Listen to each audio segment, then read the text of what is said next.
World number one Aryna Sabalenka is still in the headlines from the WTA season ender in Riyadh after she apparently threw shade towards the champion Elena Rybakina after the final. After losing to Elena Rybakina at the WTA finals, Aryna Sabalenka was captured on camera saying something that was taken as a Russian proverb, essentially calling Rybakina lucky.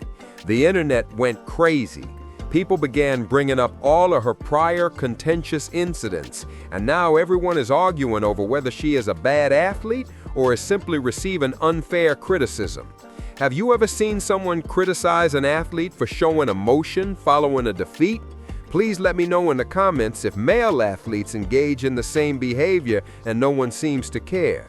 Losing to Elena Rybakina 6-3, 7-6 at the WTA finals, Aryna Sabalenka was understandably very emotional, and after she smashed her racket, shook Rybakina's hand, the camera caught Aryna saying something in frustration, which one fan through lip reading interpreted as "once a year, even a stick shoots." So this apparently is a Russian idiom, which essentially means the same thing as "even a blind squirrel finds a nut once in a while." And Aryna said the same exact thing, "once a year, even a stick shoots," back in 2023 during the US Open final against Madison Keys after the American bageled her in the opening set. Aryna Sabalenka was naturally upset after losing to Elena Rybakina 6-3, 7-6 in the WTA finals. Cameras captured her muttering something in exasperation as she shattered her racket and shook Rybakina's hand. According to a fan who seemed to be able to read lips, it is a Russian expression that means "even a stick shoots once a year," which is essentially the Russian equivalent of "even a blind squirrel finds a nut once in a while." For those who don't understand the idiom, that basically means that Rybakina is fortunate that she doesn't typically play this well. However, even mediocre players occasionally have good days, which is somewhat offensive given that Rybakina is a Wimbledon champion and most definitely not an average player. However, Sabalenka was irritated, and it seems that this is what she says when she's furious over losing. Serve was just phenomenal tonight, really condensed the amount of unforced errors too, but just from start to finish, the way that she played to win, directed traffic, hit every ball, just so impressive, Kevin. Yeah, and for Aryna Sabalenka, you can see how demoralizing this loss is. I mean, Sophie, she got picked apart early. Rybakina came with her AA++ game, and Sabalenka had to play from a deficit for the remainder of the match. Well, they should have given her the trophy at the start. I mean, if they knew what was going to follow, it was just, you know, I guess it was a dream performance that... When Madison Keys defeated her in the first set of the 2023 US Open final, she used the same words. When she loses or is losing to someone she believes she should defeat. She exhibits this behavior. This idiom emerges. Why did they choose today to play well against me is essentially how she expresses her dissatisfaction. But here's the deal. Rybakina didn't just play one outstanding game versus Sabalenka at random. Before the final, she had been playing excellent tennis the entire tournament. This performance wasn't an anomaly. It wasn't a coincidence. Rybakina achieved that victory by playing consistently well in several tennis matches. When you consider how Rybakina had been playing all week, Sabalenka's fury over "why me, why now" doesn't really hold up. However, because of the internet, this incident became global, and Sabalenka began to be dragged. She was said to be a bad athlete. People began bringing up all of her past contentious incidents from this year, and her own admirers began criticizing her. Coco Gauff's entire embarrassing press conference, the Australian Open final in which she smashed her racket on the court, and the Wuhan incident in which she flung her racket a bit too close to a young child following her semi-final defeat to Pesica Pegula. Number 1, Aryna Sabalenka continues to receive backlash from tennis lovers worldwide for her comments after Saturday's French Open final defeat to Coco Gauff. The Belarusian was not only critical of her own performance, but seemed to belittle the efforts of the champion. The idea that Sabalenka is a bitter loser who is incapable of accepting defeat amicably is now being developed. And see, when she loses, is she the most gracious? No, not at all. She puts her emotions on her sleeve, is erratic, and is emotional. Here is the contentious viewpoint, though. That's all right. Players don't need to be polite losers. When they lose, they are entitled to feel angry. This is the even more contentious viewpoint. Sabalenka wouldn't be receiving half of the criticism she is currently receiving if she were a man. Tennis players who are men frequently break rackets. They scream, swear, and say things out of frustration. And although they occasionally receive fines or criticism for their actions, it is far less than what female players endure. A really good point was made by someone on Twitter. It is simply cruel and abnormal to expect a tennis player to constantly accept difficult defeats with grace and not become angry with oneself or say hurtful things out of frustration. And it's true. It is unrealistic to expect sportsmen to have superhuman emotional control, always say the proper thing, and never display genuine emotions. When it comes to athletes under pressure, people lack sufficient empathy. With cameras in their faces, these athletes are competing at the greatest level, handling enormous expectations and absorbing losses in real time. They will undoubtedly say things that they may come to regret. They will undoubtedly be emotional. It's human.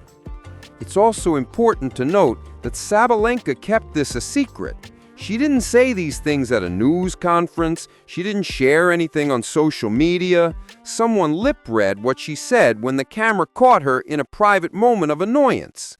Publicly disparaging an opponent is far different from that. Is it okay to call out bad sportsmanship? Yes, in cases where it's really bad sportsmanship. There were real concerns about the Roland Garros press conference with Coco. She made unneeded remarks during that prominent time. However, the incident with Rybakina was a private moment of annoyance that was captured on tape. There's a distinction. It's also important to compare the treatment of Sabalenka with that of male players for comparable or worse actions. For instance, Daniil Medvedev received significantly less condemnation than Sabalenka, despite having committed far worse offenses on the court. He has literally had several meltdowns, damaged equipment, and yelled at umpires. However, that is perceived as competitive fire in some way. Although Sabalenka's annoyance is characterized as bad sportsmanship, there is a double standard in place, and it is annoying to see female athletes expected to be flawless role models who never display negative emotions, while male athletes get away with similar or worse behavior. That is unfair, and each time it occurs, it should be called out. An intriguing observation was made that Sabalenka is actually only comfortable losing to Iga.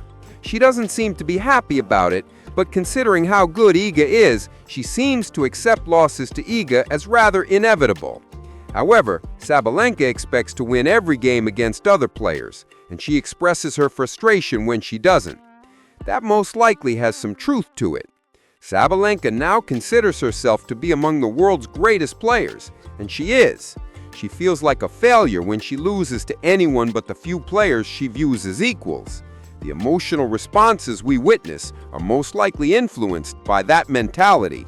This is also true, though. Most people can't even begin to imagine the pressure Sabalenka is under. Every tournament is expected to be won by her. When she doesn't, she receives criticism. For someone of her quality, her finals record of 21-19 overall is not good. That's a lot of significant matches lost, and she is undoubtedly affected by each one. The criticism she receives for her emotional outbursts likely exacerbates the situation, starting a vicious cycle in which the pressure increases and the emotions intensify. Sabalenka created history this season, even though they lost in the WTA Finals. She set a new WTA single-season prize money record with $15 million, surpassing Serena Williams' 2013 mark. She therefore had an extraordinarily successful season by all accounts, even though she didn't win every significant game. Concerns regarding athletes' privacy are also brought up by the current debate. Should players be captured on video during what are essentially private moments? Is it appropriate for supporters to leak and make public statements made by players to their teams or to themselves? Where does basic privacy end and public figure accountability begin? Athletes are essentially constantly being watched.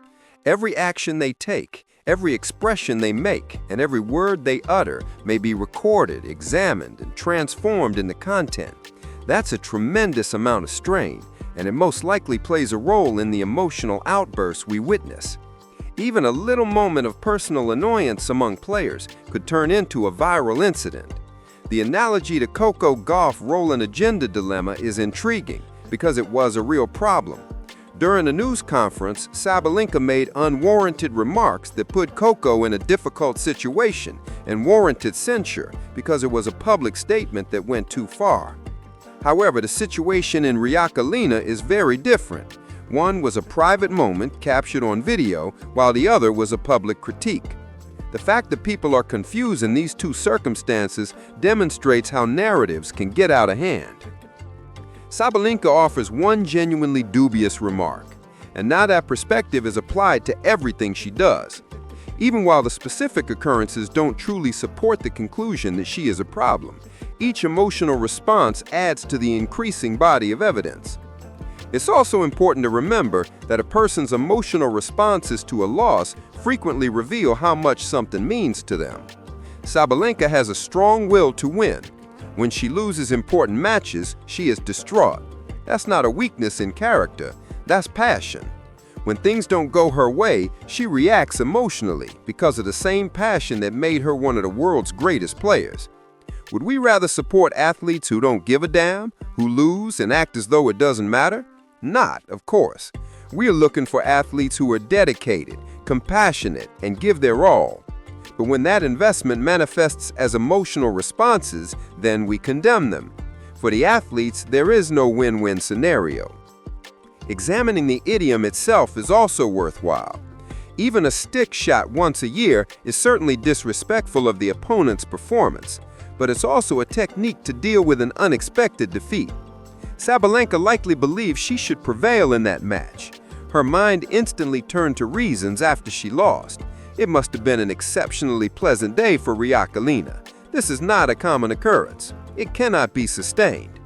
All of these strategies are used to protect the ego after a difficult defeat. Is the opponent treated with respect? No, but it is also not intended for general consumption. It's a personal opinion shared during a frustrated time. Everybody thinks negatively about rivals. Fans whip-read those thoughts, and most people just don't have cameras to record them. Unfortunately, the social media pile-on that ensued was equally foreseeable. Nuance vanishes if anything goes viral. Context is irrelevant, everything turns into black and white. There's no tolerance for the reality that this is a complex topic where reasonable people can disagree. Sabalenka is either entirely in the right or entirely in the wrong. The way this overshadows Rybakina's victory is also annoying. She won that title by playing outstanding tennis the entire tournament, but the topic of discussion is Sabalenka's response rather than her excellence. Rybakina deserves praise for her performance, so that's unfair to her. The tennis community has responded to this in a variety of ways. Some support Sabalenka by pointing out the breach of privacy and the application of unfair criteria. Some believe she could better regulate her emotions and treat opponents with more decency. Although there are merits to all viewpoints, the debate has gotten so divisive that it is hard to engage in meaningful conversations. After losing, Aryna Sabalenka was captured on camera making disparaging remarks about Elena Rybakina. And now everyone is arguing over whether she's a bad athlete or if she's just receiving unfair criticism for displaying emotion. The requirement for basic sportsmanship is as real as the double standards. Please hit the like button and subscribe for more information if you have any opinions about this debate.